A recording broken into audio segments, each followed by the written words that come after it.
hindi talaga kami makakilos, ma'am, eh. Kaya takot na takot po talaga ako, talagang nag-pray na lang kami.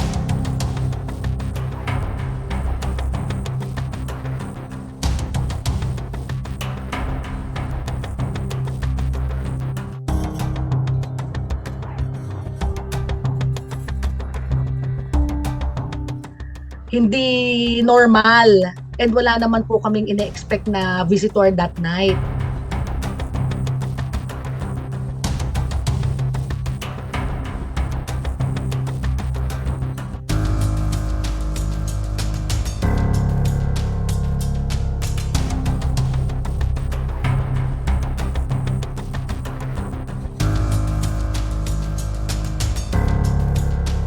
Minessage ko po yung eldest son ko, which is yung may-ari nga nung condo. Sabi ko, anak, merong kumakatok dito.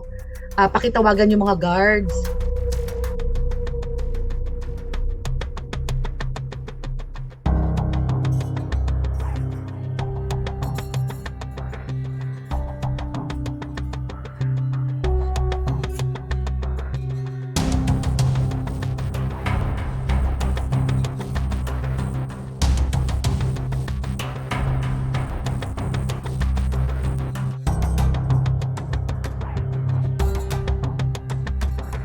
Ano daw, naligaw daw po siya, bisita lang daw po siya, and then naligaw siya. Kumbaga, yung unit namin, imbes na yun ang puntahan niya, dapat sa taas pa.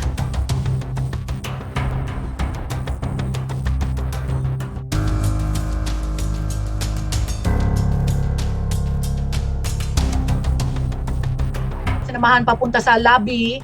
And ang masama pa, ma'am, hindi kinuha yung name. At the same time, ma'am, hindi tinawagan yung unit owner na sinasabi niyang siya yung bisita. Ang nangyari po, ang tumawag pa yung bisita, and then bigla na lang sinabi sa guard na hindi ko makontak yung yung pupuntahan ko. Tapos hinayaan pong umalis.